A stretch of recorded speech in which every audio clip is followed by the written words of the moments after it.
Hi everyone, welcome back to my channel, welcome to your reading, and Happy New Year, welcome to 2022. I know I've been away for a minute, but I am back. If you're new here, welcome. Today's reading is going to be a little collective reading for all of us to kind of start the new year. And so I'm going to keep it simple and kind of look at what we want to let go of, what we want to carry through from the past year, and what we want to invite into this new year, as well as what we might want to, what might emerge in this current year. So as always, these readings are general, so they won't necessarily resonate with all of you, but take what serves you and leave the rest. And as always, if you receive anything that is of guidance or provides insight, please comment to let me know, like this video, subscribe. I would love to continue reading for you. All right, so we will get into it. And let's see what we want to let go of. Well, the magician just popped out.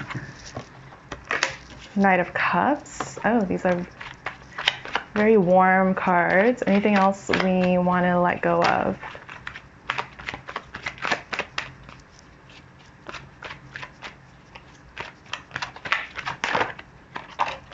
So off the bat, I would say, you know, it's interesting that these quote-unquote positive cards have popped up with the Magician and the Knight of Cups. In the context of our reading, though, I think the thing we want to let go of is our desire for control, our desire or our attachments to specific outcomes.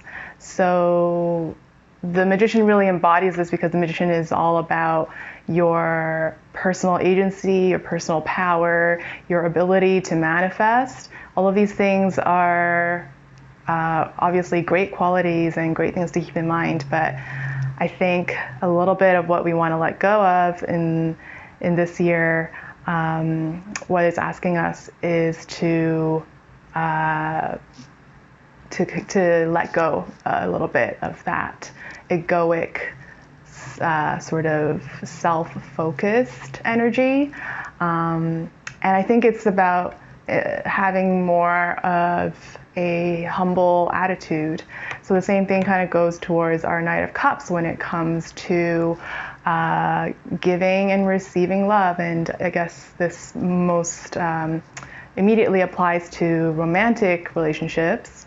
So for those of you who are trying to focus on that, trying to find romantic love or grow your partnerships, whether they're romantic or platonic, I think, again, it's also about letting go of expectations, letting go of trying to control other people, trying to control the situation, and just kind of surrendering to the process.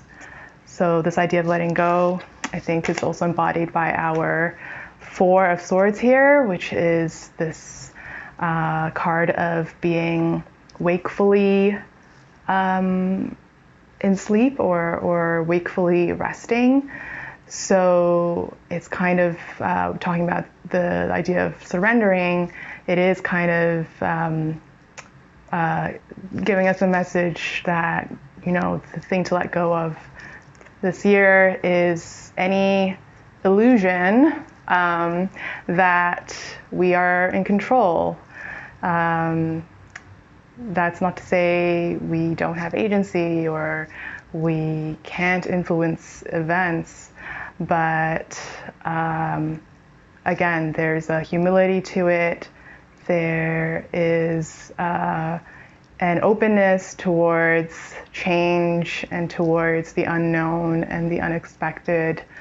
And it also equips us with having this attitude. It also kind of equips us with a resilience to face any challenges that come up, knowing that, okay, like all I can do is rest in the moment, be present in the moment, receive what comes, and ultimately understand that our place in the universe, you know, is very small in the grand scheme of things. Our wants, our desires, our fears, all of that, and the desire to control them, to push for them, that striving is the thing to let go of this year. So we'll look at what we want to carry through from last year. What are the energies we want to carry through with us?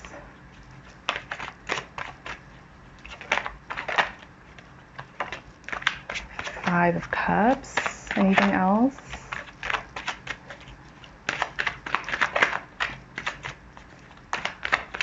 What else do we want to carry through?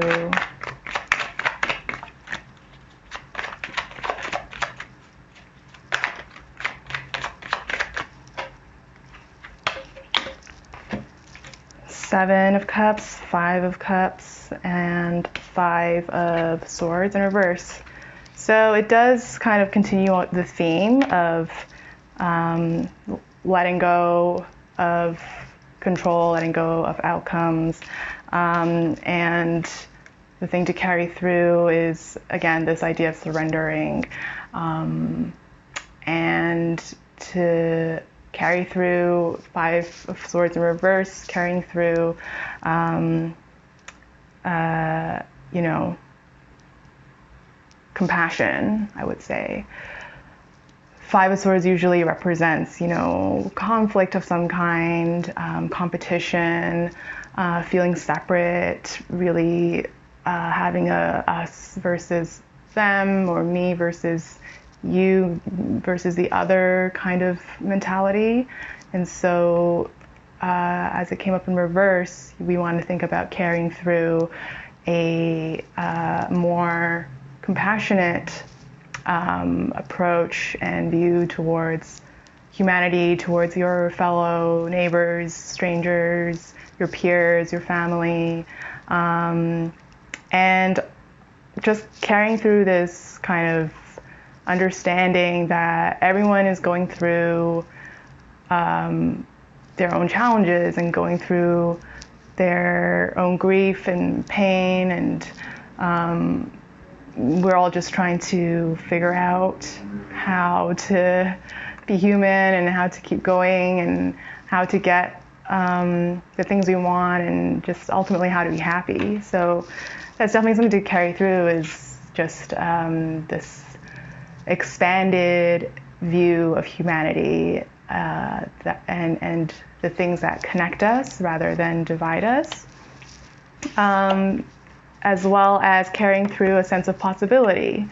So given that we are letting go of control, what that opens up the space for is possibilities, and just having a sense of, again, being open to the many things that life is going to throw our way, the gifts, the challenges, the lessons, the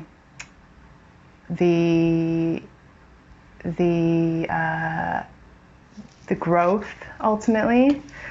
And Five of Cups, again, is this idea of you know, carrying through.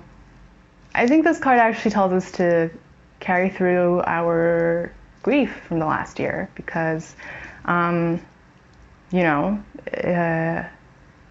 it's very easy to, especially at the beginning of the year, feel this pressure or this expectation to start fresh, to embark on a new journey, to reinvent yourself, to have this very like optimistic, positive energy towards the next year.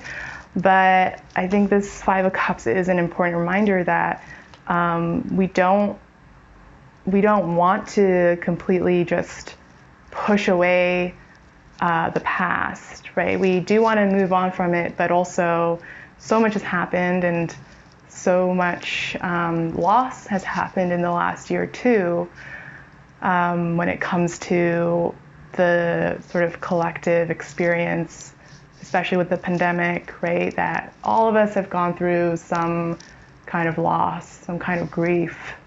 So it's important to actually honor that.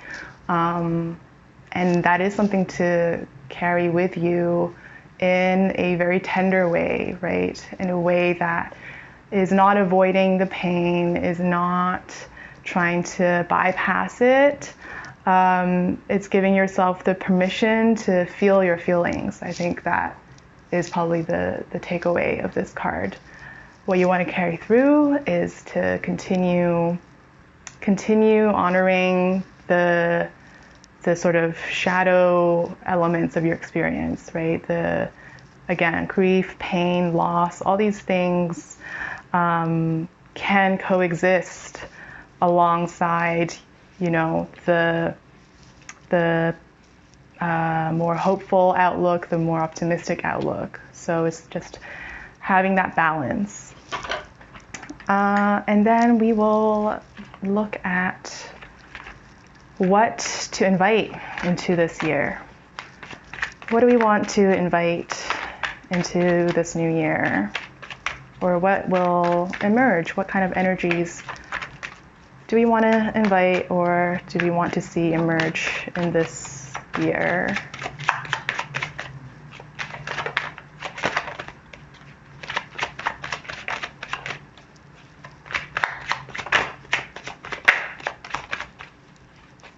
Just wanted to jump out. Ace of Pentacles, the Star. Oh, it's beautiful. Anything else about what to invite into this year? Okay. So, Ace of Pentacles in reverse. Things to invite, I think, more giving, as well as our Four of Wands. So, inviting in connection. This really ties in with, carrying through this idea of collaboration, non-competition, viewing mankind in a way that is connective and compassionate, and inviting in partnership and love and collaboration. Our Ace of Pentacles in reverse, usually Ace of Pentacles, when it comes upright, it speaks to abundance. And so it's about inviting in abundance, but also inviting in your ability to also share the abundance that you have, to be in reciprocal relationship with each other. It's also about reaping the results of the seeds you plant. So we want to invite in both planting of the seeds, or sharing seeds, helping other people plant their seeds, and then also collectively harvesting the fruits, harvesting successes together. And we have our beautiful Star card. We want to invite in renewal, and we hope that renewal and hope. That's the thing that will hopefully emerge this year in some form or another for all of us. And that's the thing to also, continue to meditate on, especially in the moments when you feel like your cups are more empty, or, you're trying to give space for what you've lost, knowing that the cycle there is tied to renewal as well. So it's not about a completely new beginning. It's always a cycle or a recycle.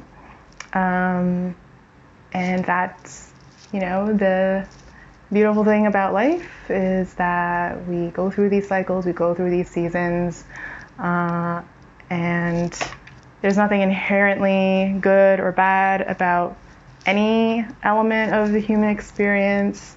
It's about welcoming in the full spectrum, and also knowing that, what will help us get through the harder times is remembering to connect to each other, to invite each other's presence into our lives. And that's sort of, where renewal can occur, is when we connect with others, and also when we honor our own experiences, our inner emotions. The water element here really symbolizes that, and just learning how to both feed yourself emotionally, spiritually, and also knowing how to release. We want to invite in release of, pain, loss, the harder emotions, or the more uncomfortable emotions, right? That we want to give them an avenue, an acknowledgement to also, be processed in our bodies. And that is what will in turn renew us, and renew hope, and renew ideas about ourselves and about the future. So that's our mini collective reading. I hope you found something that you can take with you, or that you can continue to think about with respect to your own personal experience in life. And once again, if you have any questions, or if you had anything you wanted to share, please comment, like, and subscribe. And I'll see you in the next reading. Bye.